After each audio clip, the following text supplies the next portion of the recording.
آقا من اومدم یه بار برای همیشه با خانوما یه صحبت جدی بکنم راجع به آقایون. یعنی که چی میری توی مجلسی میشینی میگه شوهر من به من محبت نمیکنه، خیلی بهش محبت میکنی، از در میاد توی لیوان آب دستش میدی، وقتی خانواده‌اش میان به خانواده‌اش احترام میذاری. همتون محبت به مردا رو بلدین. بدبختا مردا هیچی از این زندگی نمیخوان. مردا یک ای که بهشون خیانت نکنی، دو اینکه سر جو جمالت بشینی. بدبختا صبح طلوع میرن تا بوق سگ کار میکنن، پول در میارن که مایحتاج خانواده رو تامین بکنن.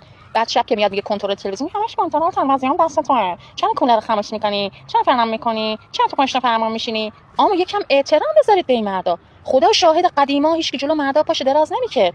خدا شاهد مردا تو زندگی ایرانی‌ها، تو فرهنگ ایرانی‌ها یه ابهت خاصی داشته. چرا اجازه میدین که بچه‌هاتون و شوهراتون اینجوری حرف بزنن، اینجوری برخورد بکنن؟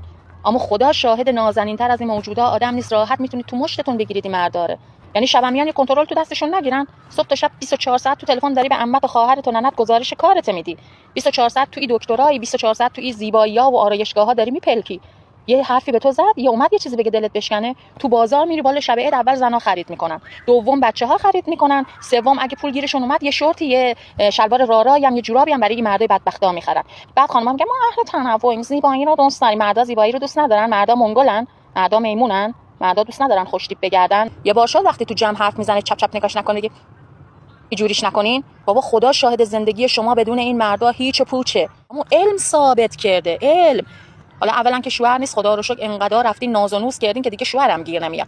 بدبخت خدا زده ها هیچ آرامشی تو زندگیشون ندارن. اون ساعت 6 صبح بلند میشه میره سر کار که یه لقمه نون در بیاره بذاره جلو تو که فردا چاق بشی، بعد دیگه آخ شکم آوردم و برم باشگاه. عزیزم پول میدی؟ آره پول میده بری باشگاه. میری لاغر میکنی، میگه وای لاغر کردم، صورتم رفته تو، برم پزشک. میری پیش پزشک میگه آقا این صورت من توپل کن. چی میخواد؟ فیلر بزنه. آقا محمد آقا پول میدی برم فیلر بزنم؟ محمد آقای بدبخت بخت برگشته میتونه بگه نه، جرأت داره بگه نه؟